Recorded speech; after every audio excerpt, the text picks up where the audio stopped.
physician, scientist, searching for a way to tap into the hidden strengths that all humans have. Then an accidental overdose of gamma radiation alters his body chemistry. And now when David Banner grows angry or outraged, a startling... Do you know what's killing off Hollywood movies today?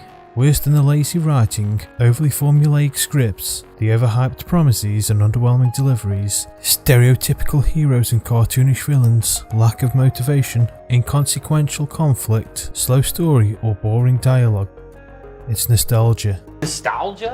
Or nostalgic reboots and remakes of beloved favourites. Growing up in the 70s, 80s and 90s was a great time for film and TV. Many unique concepts that were perfectly timed for their generation. Tron, Indiana Jones, Transformers, Star Wars, Karate Kid, Total Recall, Terminator, Predator, Charlie and the Chocolate Factory, Nightmare on Elm Street, Psycho, The Wicker Man, Ghostbusters, Death Wish, War of the Worlds, Carrie, Robocop, Halloween, Teenage Mutant Ninja Turtles, Flatliners, and it goes on and on and on and on. Each and every one has since had a reboot. But nostalgia is a great thing, right?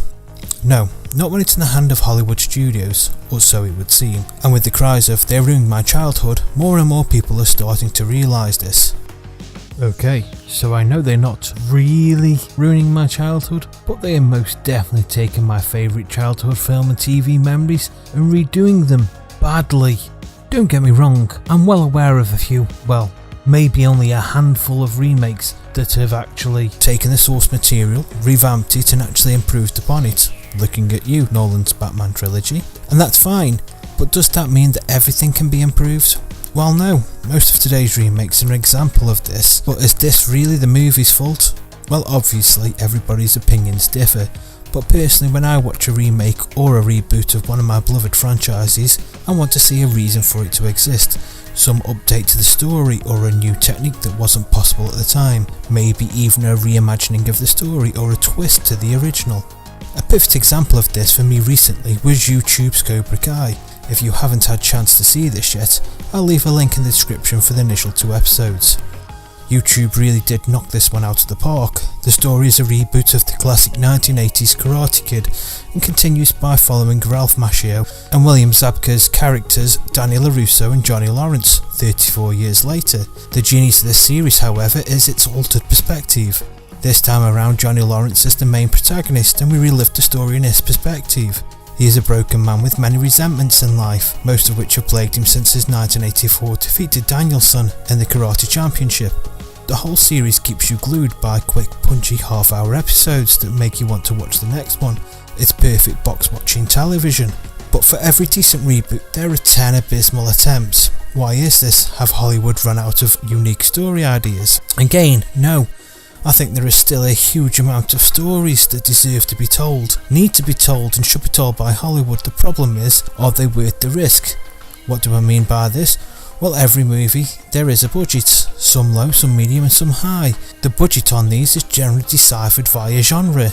For example, movies that fall into the horror genre are usually classed low budget productions such as Paranormal Activity, which had a budget of just $11,000 or approximately £8,400. Or The Blair Witch Project, which had a budget of $60,000 or approximately £46,000.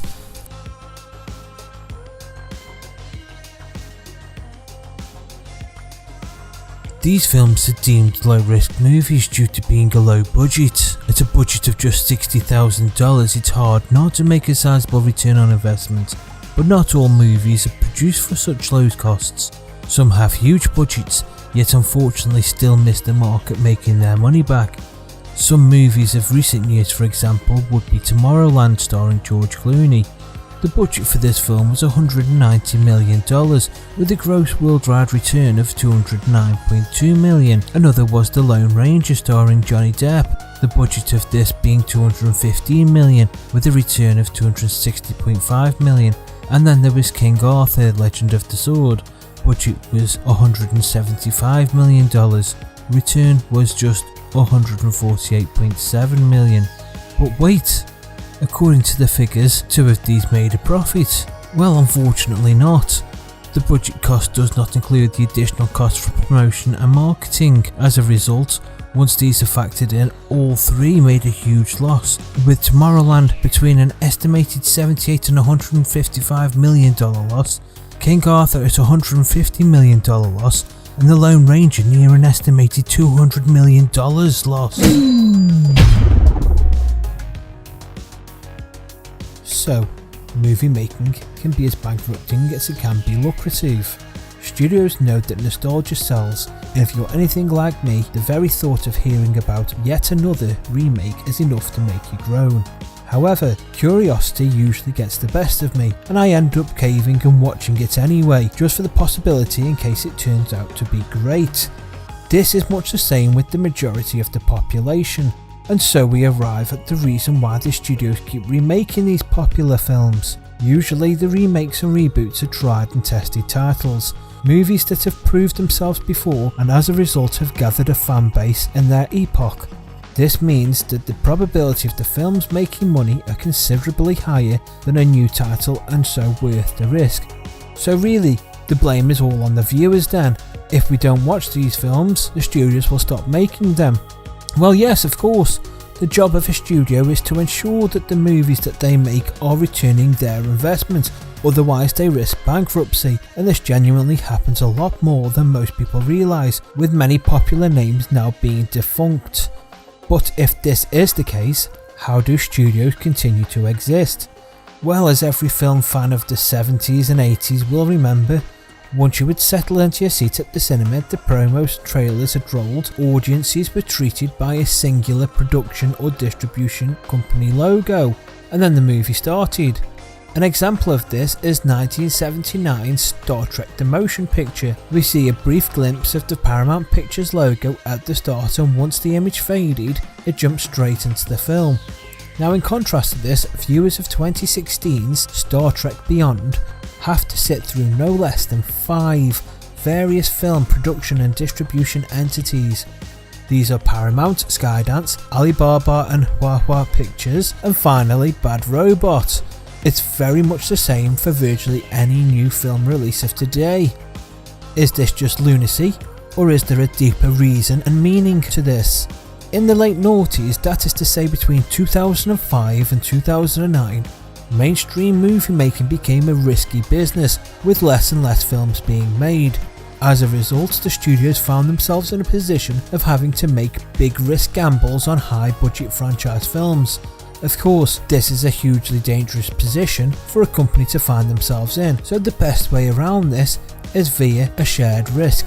The more production and distribution companies involved, the less risk to any one entity, as they can all share the production cost burden. Obviously, this can lead to extremely complex and complicated financing packages to the filmmakers. So to conclude, what does all of this mean? Well, as much as we all hate seeing our favourite films and TV programmes ruined by unfaithful remakes that mostly spoil the originals, for the forthcoming future this is not going to change. Studios are about making money, not about providing us with a script that is full of interesting plot devices and deeper meanings. Where the original writer or director may have the best of intentions and fill the script with this, the studios will always interfere and remove anything they feel unnecessary if it saves them money. If we really want to keep seeing new films, we have to continue watching bad remakes and reboots also. Unfortunately for us movie fans, we are just in a catch-22 situation. If you like this video, don't forget to hit the subscribe button and the bell icon to be notified of future videos like this one.